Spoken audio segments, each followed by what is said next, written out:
We've got an exhibition coming up starting this week on Friday, which is going to be celebrating science fiction in film and TV from West London.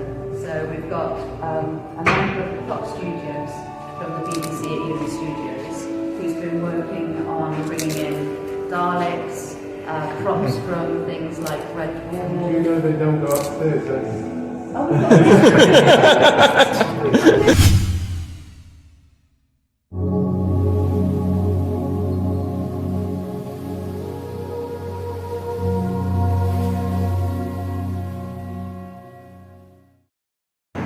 So here we are at Gunnersbury Park, and we are going to visit this Rothschild home where the men walk and talk. And let's find out how this family made their billions, because apparently now they're worth, I think, is it 35 or 3.5 billion? I can't remember, but I'll look it up. But yeah, I'm gonna see how they made their money and tour the house, the home, and learn some more. Probably 35 billion. I wish I had even 1% of that. Tired of struggling, tired of poverty. And the nice thing is that, you know what, today we're talking about financial literacy, and you know, where are we with that? And are we trying to make our own business, you know, self-sustained, own our own homes, or are we going to continue being in debt and being consumers?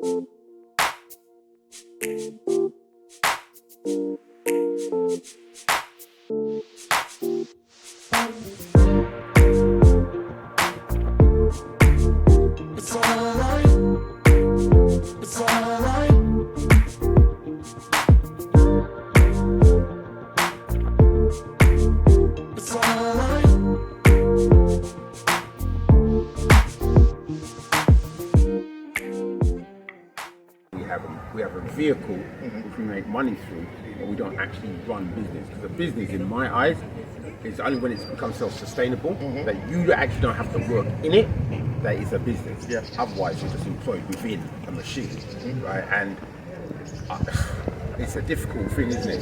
Because we're talking about money, right? But it is about having that understanding of money, so you can have that control of money, right? Because otherwise, money controls most of us, right? Our decisions are quite often made by how much money we have and we don't have, as opposed to building up a wealth pot where we don't have to consider money. And we can do This is where I'm coming from.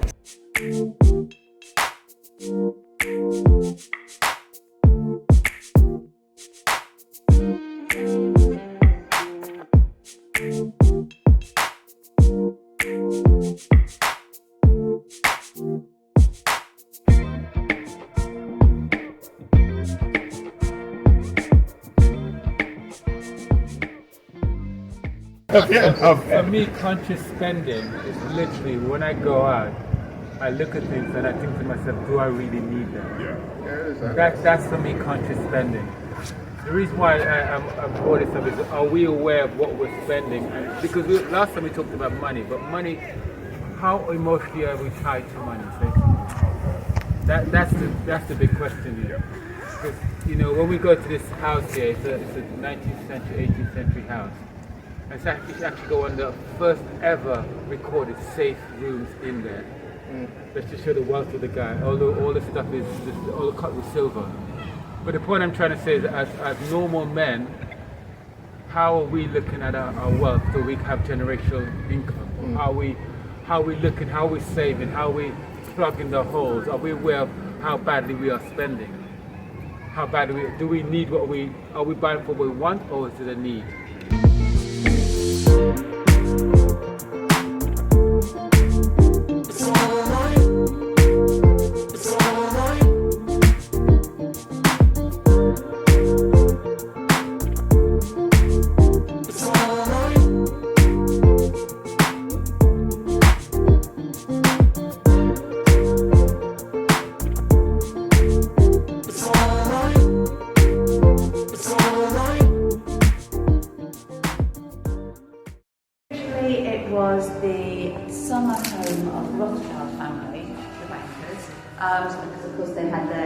city homes, and then it would all have been countryside. The park would have been their farm, so everything that they ate would have come from the farm. If you look down the lawns, you'll see we've got a beautiful orangery where they grew pineapples. They were very famous for pineapples and for exotic fruits.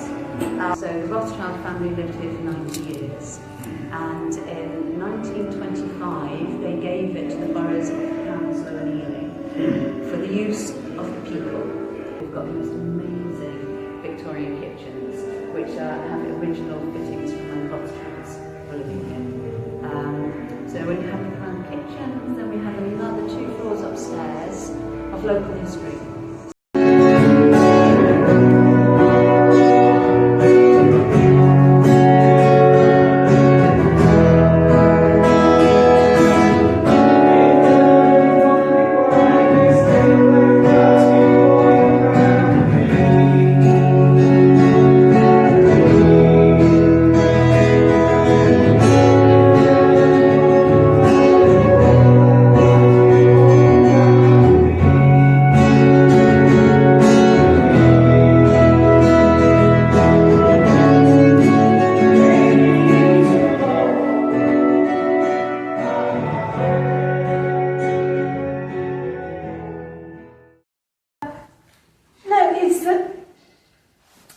We were the very first country in Europe to expel Jews. Well before Spain and Portugal and France and that, it was under Edward I. He borrowed a lot of money from the very small Jewish population. And then expelled them. To fight wars in Scotland, which he lost. And he couldn't afford to pay them back. So, easy answer, we'll expel them. The Jews. So Jews were expelled from this country in the 1200s, and they didn't come back until Oliver Cromwell. Oliver Cromwell allowed them back because they desperately needed the money and the financial expertise to enable the country to be sorted out after the Civil War. But even then, Jews were declared to be enemies of the state. Why? Whereas Roman Catholics, like my family, were just traitors. So, yes, you know, Jews were allowed to come back legally, but it took a long time for them to establish themselves. It's like in the 1745 Jacobite rebellion, it was 2 Jewish brothers who lent the money to the crown to be able to fight Bonnie Prince Charlie. So the government tried to change the law so that Jews were fully recognised, is because they suffered from the same disadvantages as dissenters and Roman Catholics. They couldn't vote, they couldn't have land, etc., etc., etc.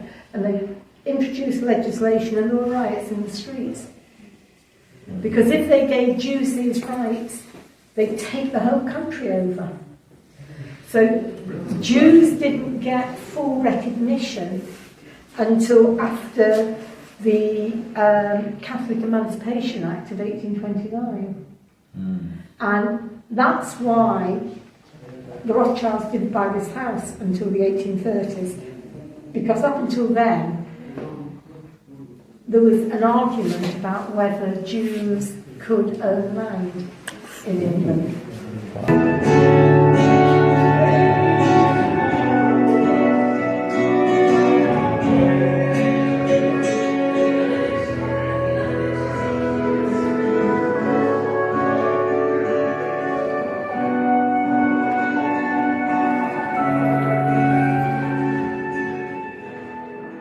Scullery maid, I have a lot of sympathy for scullery maids because I think they have a hard life. The scullery maid would have to eat in the kitchen so she could pass through, and if there was an emergency, she was there to deal with it. So she didn't get to sit down to eat, she just had to stand there and shove the food in as best she could. Stirring the pot at the same time. Stirring the pot, making sure that, you know, somebody comes in and says, the lady of the house wants to change the menu. So she had to go and find the chef then, which was really scary. Okay, we'll go into the main kitchens. Really expensive. So they didn't keep it in the kitchen. It was kept in the housekeeper's room. And the scullery maid would be sent to the housekeeper saying, "Chef would like 8 ounces of sugar." And the conversation would go something along the lines of, "Can't he manage with 6? Doesn't he know how expensive all this is?" Because housekeepers always assumed that the chefs were either being profligate with the expensive supplies or over-ordering so they could sell things to their friends and make a bit of money on the side. But this is how sugar is to come in this what's called a sugar loaf. And you've got pinchers here which they break the sugar up to sell to you. And then the other thing I really like is this. It's called a chatelaine. And it's the Victorian housewives Swiss Army knife. Is you've got needle and thread, a notebook, a stylus, a penknife, smelling salts. On the waist, wasn't it? Yeah, they'd wear it on their belt, on the waist, which you just reminded me I've not picked my razor. Is that silver? It's sterling silver. Yeah. And What's it called again? a chatelaine. Chatelaine. So that was the name of It's somebody who in French, it's the lady who runs the house. But this runs the house for them, so that's why it's called a chatelaine. And you've got room to add keys and things like that. But basically, if you were the lady of the house or the housekeeper, and you were looking to see if everything was done, you wouldn't have to keep going back to get things, to sort things out. You're wearing it on your waist.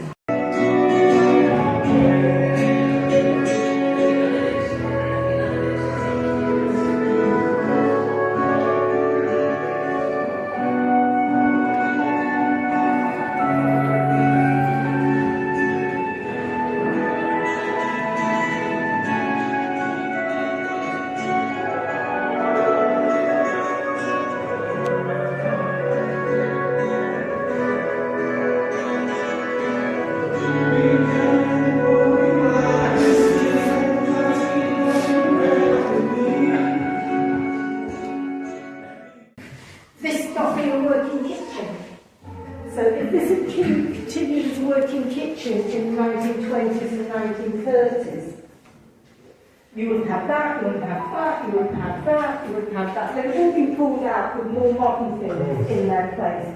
So we've got a lot of things you won't see in other Victorian kitchens.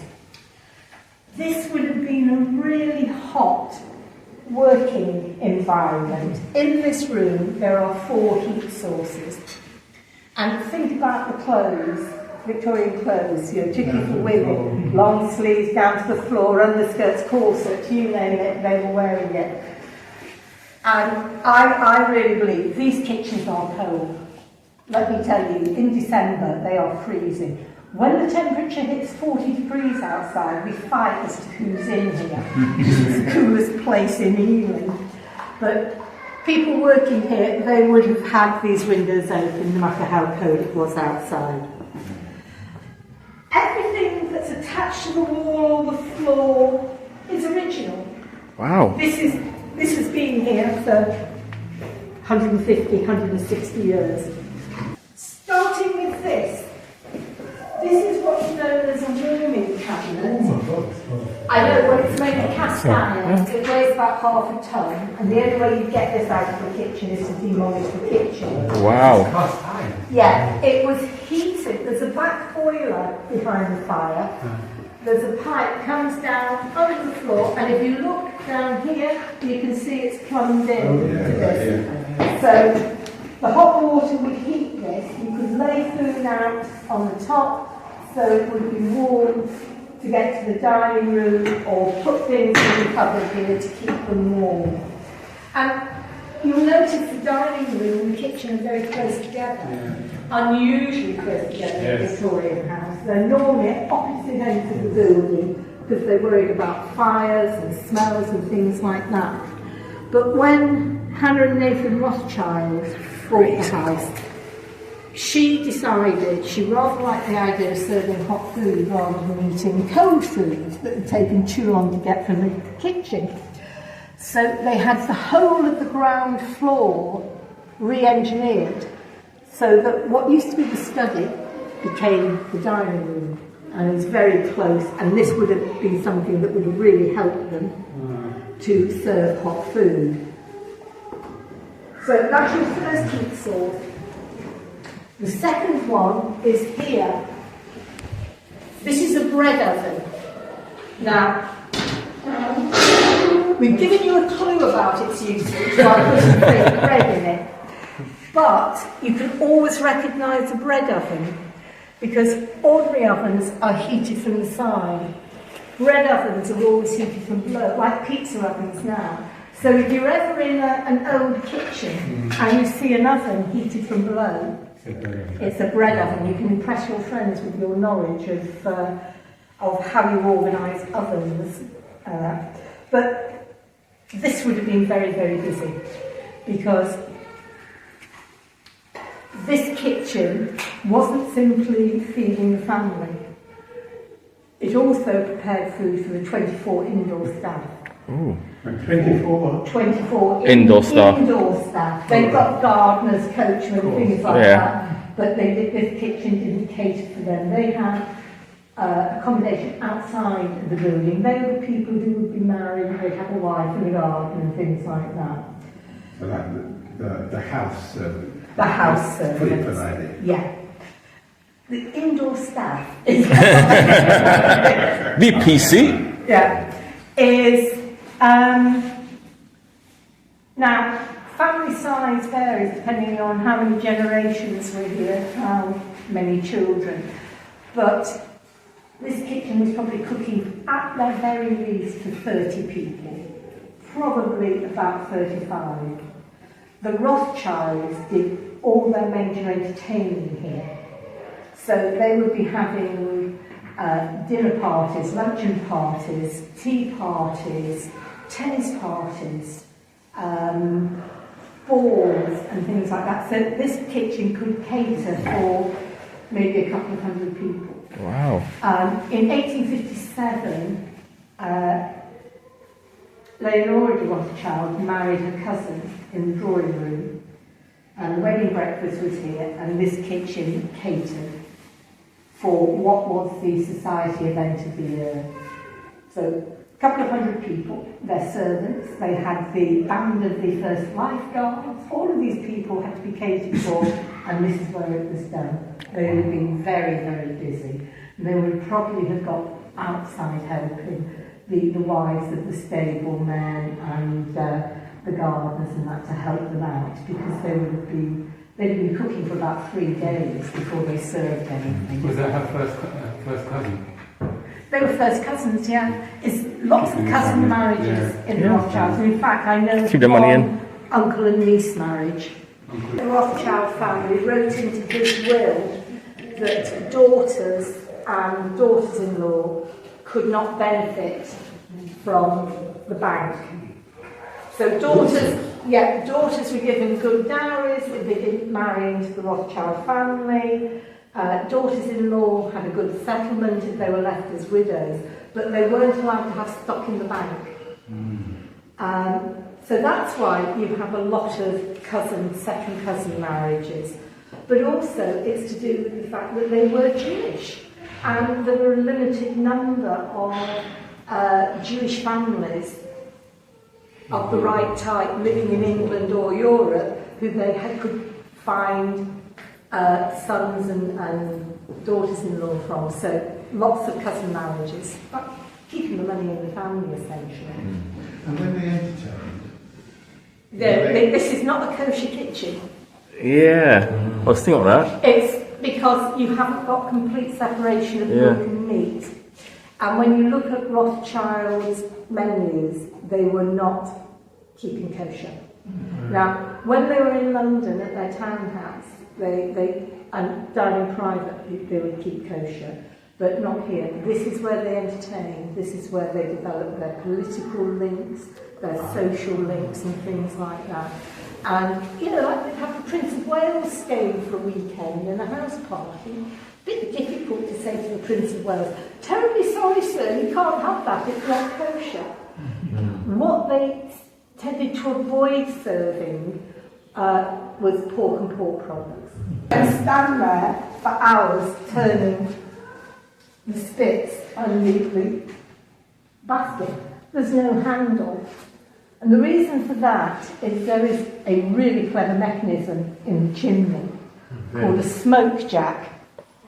As the chimney narrows, there's a fan. The heat from the fire turns the fan, and by a system of gearing that I simply don't understand, but I understand if you... Multiplier effect. Yes, if you know how a car runs, you'll understand it. Which then turns all this. You want to cook something, you set it up, you pull the chain down, you attach it to one of these, and then it will turn. And the only human intervention you require is to baste the meat. Now I think this is really clever, because not only is the fire providing the fuel, it's cooking the meat at the same time. Like 19th century AI. Well, actually, 19th century. smoke jacks were invented at the end of the 17th century. There used to be a lot of them around, but because kitchens had been modernised. The only other one I know near here is Kew Gardens Palace. Now, they had trays in this hearth to catch the meat juices and the fat and things like that. Anything like the trays in my oven, they're not very efficient. Yeah, well, and I think a lot of stuff would have gone down that grate to mix nicely with the ashes. And then the scullery maid would have had to go in there and clean it out every couple of days, which is really, really disgusting job. But lovely fire, and you won't see this sort of setup very often. You could put a half a pig in that. And if you had it's what's called a ex-wife. And you wanted to say cook a goose or duck or a chicken, there's a chain you can attach to there, you run it down through there, hangs in front of the fire and will turn and cook. Wow. Cook the fowl as well. Basically, you can cook a cow, half a pig, and 2 goose at the same time. At least 2 geese. I'm hungry. Your face. Very early gas hob. Beautiful. The Rothschilds had this designed and fitted in 1850. Wow. In 1850, gas was being used in big towns to light the streets and to light rich people's houses. It wasn't really being used for cooking. And I just think this is a beautiful piece of Victorian engineering. So I mean the first of its kind. One of the first of its kind, because Lionel's brother Nathaniel had one fitted to his country house in the Vale of Aylesbury in the same year. There's a bit of competition between them. But you've got small rings, big rings, and real cutting-edge technology, because as a chef, as a cook, for the first time, you had instant control of the heat source. With old-fashioned ranges. Oh, something's boiling over, you've got to pick it up and move it. This is empty, and it's heavy enough to move. This had been full of boiling soup. By now, I would have scalded myself. So, but now, you switch it off. Or drag it across quite... Yeah, but you can switch it off, turn, like you can on your gas. So each one of these represents... That's one of the... Oh, wow. The bits. Now, it's fueled by coal gas, also known as town gas. So this doesn't work anymore because it's not been a method change for North Sea gas. But the story is to ensure that they had an adequate supply of coal gas for their new toy, for their chef to be able to cook their beautiful meals and to light the house, is that the Rothschilds built a small factory in Brentford where the coal would be delivered, and they produced coal gas which was then piped up to here for their exclusive use. Wow. From Brentford? Wow. Yeah. Brentford's about 3 miles from here. Money was not an option. Money Yeah. Exactly. Coal was coming from South Wales and the north of England, being offloaded at Brentford. good place to build a factory. the canal, ain't it? And it's not on your doorstep. You don't get the smell. This is where the really mucky bit of cooking took part, usually undertaken by young women. Often scullery maids would be as young as 13 or 14. The Rothschilds never employed very, very young staff. Is their scullery maids would often be 20, 21, 22. And that was partly because they didn't employ local people. Most of their staff came from the countryside, from like Sussex, Berkshire, Suffolk, places like that. Is there a reason that they do that? I think it's because they felt they got better value for money and they could train somebody to their ways. Whereas they had a smaller grouping in this area, because this was countryside when they lived here. And I'm talking about serious countryside. Acton was famous for its orchards and apple growing. And it's difficult to believe now, but it was the centre of the apple industry in West London. So they had a smaller group of choices, yeah. They're obviously good employers because staff hung round. They didn't sort of go after a year or so. They liked working here. And if you were a scullery maid, you had opportunities. You start off as a scullery maid, plucking animals, preparing lobster and things like that. And that's my first bit of evidence. This is not a kosher kitchen. Shellfish, yeah. And you gain skills, and then you become a junior kitchen maid, where you gain more skills, and then you become a head kitchen maid, where you get even more skills, which enables you to get a job as a cook in a middle-class household. It's almost like a career progression. Your other alternative is to marry a handsome footman, but then you have to leave the job. So you can see, really, really messy, untidy, dirty work, and 4 sinks. 4 Belfast sinks. That Yeah. shows you, Yeah. This is where the heavy-duty washing up is done. The washing up for the delicate things, the cut glass, the bone china, wasn't done in this kitchen. It was done by the butler and the footman in the butler's pantry. This is where the pots and pans were washed, the heavy-duty earthenware, things like that were done here. And you've got to ignore these taps. They're 20th century. In the 19th century, there had only been a cold water tap. And the scullery maids were expected to wash up using cold water and carbolic soap. Oh my God. Now, carbolic soap, it will cut the grease. But cut It's your hands. antiseptic, it will clean things, but it doesn't do your hands any good. And there were rubber gloves in those days. So you've done all the washing up, 4 meals a day for 30 or more people. So that's 4 lots of washing up a day. And then you have to scrub the kitchen floor every day because the chef likes a clean kitchen. Cold water and carbolic soap again. On your knees. On your knees, yeah. But at least the skirts gave you something. So having done all that, you've got to have a good shine on all your copper pots. And how you do that is using salt and lemon. Ooh. So your hands are awful, and then you rub injury into them. I just hope the family like eating goose and duck, because the goose fat and the duck fat would be ideal. Put it on at night, and hope your hands would be okay. This would have been increasingly used to cook the food for the servants. Being a servant in a household like this was hard work, long hours, physically tiring. And most of us said these servants came from the countryside, and they would probably want the type of food they would have liked to have when they were living at home if their father had earned enough money.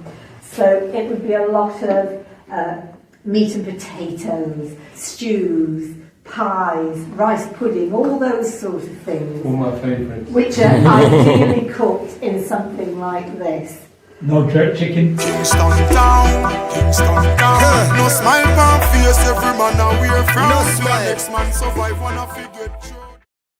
Okay, not normal to have a butchery in an English country house is, you go to somewhere like Hampton Court, which was a royal palace, yes, they have a butchery. That's because when the court arrived, they'd be, 400 or 500 people who spent most of their time on horseback killing anything that moved. Yeah. So you needed the butchery. Not normal in an English country house. And we can find nothing in the Rothschild's archives that explains why they built this butchery. Some people have suggested it was so that their meat would be kosher. But it's not that, because for the meat to be kosher, it has to be slaughtered by a shlocket, a rabbinitically trained slaughterman, and there weren't many of those in West London. It's most likely it's because they were doing so much entertaining here. They needed to ensure they had a good supply of meat. They've got a farm in the grounds. All the land round the estate were farms owned by the Rothschilds, tenanted by local people.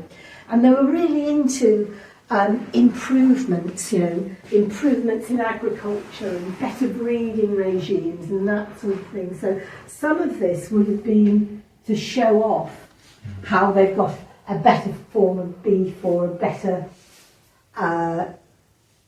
better lambs and things like that. So you've matured your meat. You're not quite ready to cook it, so what do you do with it? Salty. No. You put it in here. Oh. This is an ice box. You put blocks of ice up here. You've got really well insulated double doors. Zinc metal, and the reason it's zinc is that zinc is one of the few metals that will not affect the taste of food. And so cold air drops, it would have kept this really nice and cold. So the ice is on a slope. The ice is up there. And then the channel. The slope, that's so that as the ice melts, it would go down the back and ends up in that drawer. Wow. So this is typically a fridge. It's what you had before electricity. Yeah. So, we used to import ice from Russia, from Canada, or North America, or Scandinavia.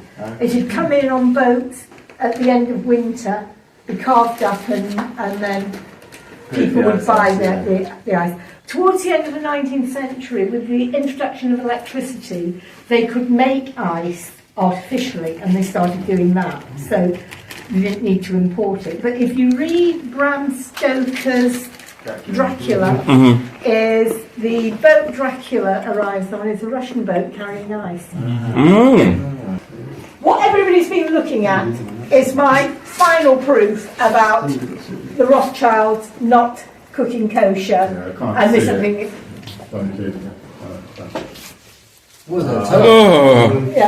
Is turtle soup, real rich man's delicacy in the 19th century. The turtles would be imported live from the Caribbean or the Mediterranean. Turtles can never ever be kosher. One of the kosher requirements is you must not eat anything with a shell on it. And you don't get much more of a shell than that. That's good. And there is another requirement that is anything that comes from the sea or a river or water has to have gills and fins. Turtles are oxygen breathers. They have got lungs. You can't kosher this. It is simply not kosher. And we know the Rothschilds actually served turtle soup quite regularly. So they weren't keeping kosher here. And it's the sort of compromise you make, you're an outsider. You know, you have an exotic religion, you're an outsider, you're not trusted, you're trying to make your way, and it becomes, you know, you make compromises about food and things like that, yeah. Nobody knows about this museum. Yeah, I didn't. We're a secret. It's quite appropriate in a way, isn't it? Yeah, I wish we weren't. So I really want to tell people about it, about the family, about the museum, about these kitchens, which I think are unbelievable. So why should more people visit this museum? Because it's all part of our history. People don't think of this area as being rural, and it used to be. You know, just over 150 years ago, this was deep countryside. The other thing as well is that the local authorities in 1925 took a heroic leap and decided to buy the houses and the land because they wanted somewhere for local people to be able to exercise. They did get a mortgage from the Rothschild's bank to buy it. That's so funny. Yeah, but the But a decent Rothschilds, interest rate. yeah, the Rothschilds did not want this to go into development. They wanted it that people could use it. So we have a parkland of just shy of 200 acres, which covers formal gardens, woodland, you know, meadows, lakes and ponds and things like that. Which was all part of the original. This is all the ponds and lakes and that were either built by the Rothschilds or Princess Amelia. The round pond, the horseshoe lake, everything else, Public. you know, you can see. In fact, the round pond, they have in the summer we have pedal boats on it. There's some other. There's Right still now, some yeah. today, yeah. Passed it on the ground. So, but this is an incredible resource for people. And during the pandemic, lots of people discovered the park because it's a nice size for walking, and they're now beginning to drift in here and sort of say, "Oh, how long have you been open?" And I take great pleasure in saying, "Oh, since 1929."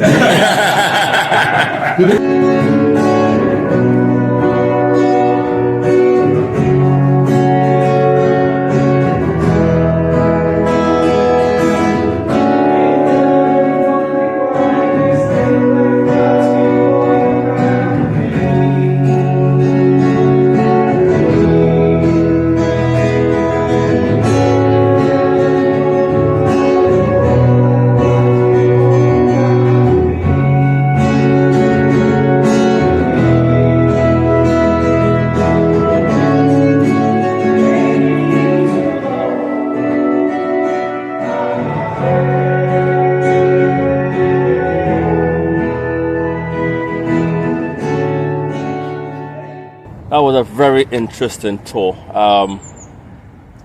Seeing the kitchen that was not kosher,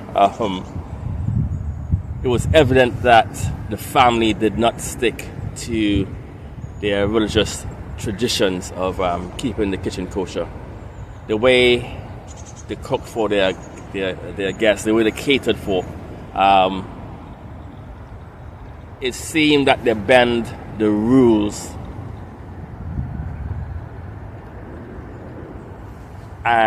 to gain favor, for wealth,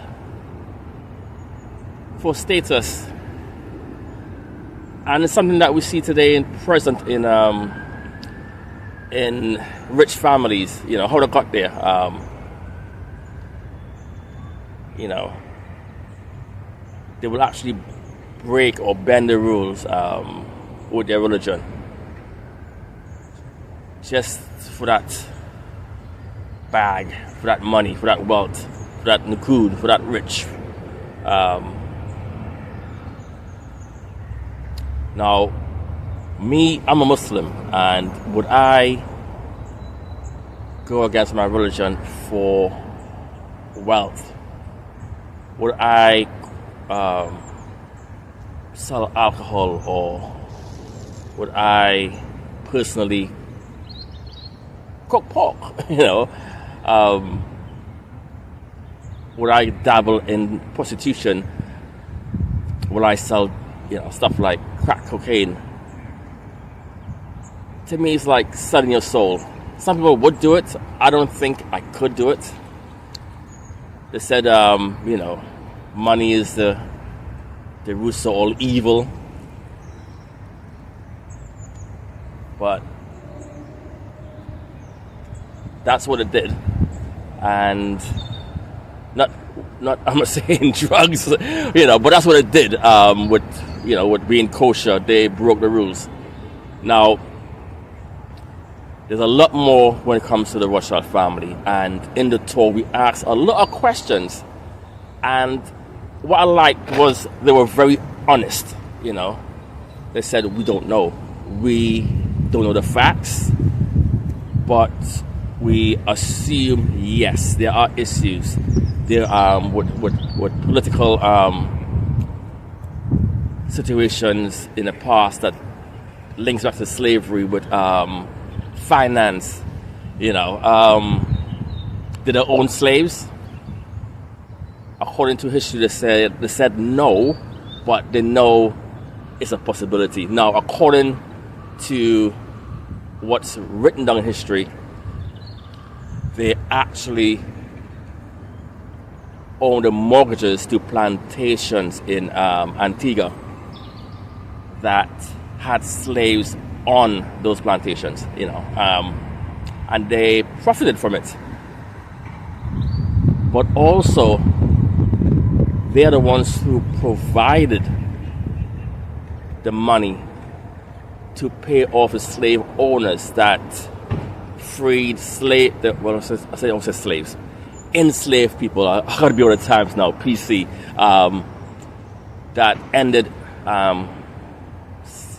enslavement and in Britain, in the UK.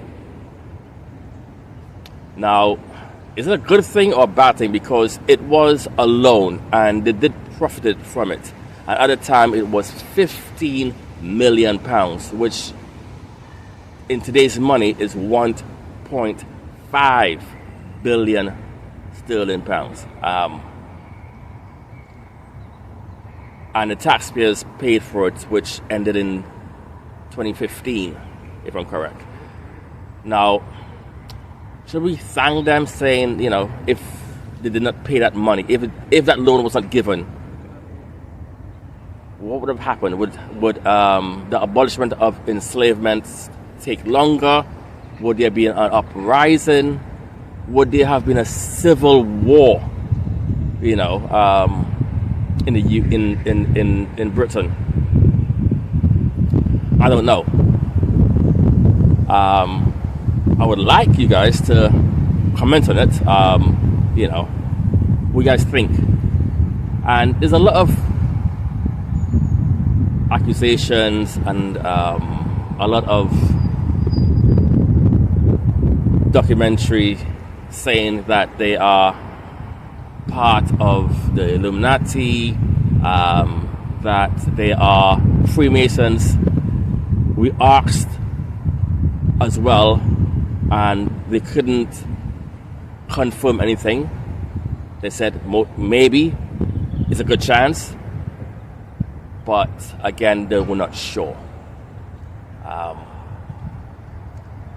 And it was an interesting tour, and I have to say the staff were very lovely. They actually, when they heard we were coming, they were excited, and they were saying how it was nice to have a tour with men of color. They welcome us. They gave us a private tour for free, and they're hoping that we come back again. And they said actually it's good for business. It's good, it's actually good because they don't get that kind of demographics coming in. And I would say that if you guys have a chance, go and see the Rothschild's family home, Gunners Park. It's in a lovely park. Go and see it. Other than that, I would like to say that could you please, in the description, go to the link and look into the GoFundMe for Men's Walk and Talk. Now, although we were funded in the past, some from the NHS, from other parts, I think the lottery as well, the national lottery. At the moment, we are struggling with funding. Now, why should you help fund Men Walk and Talk? For what reason? For a bunch of men to what? Hang out in the park and just talk. Actually, it's helping with the stigma of men shouldn't be vulnerable. It's helping with men deal with the real issues of mental health, of physical health, of being open to talk about what's going on in their lives, in the society, in their community, to be able to also access services.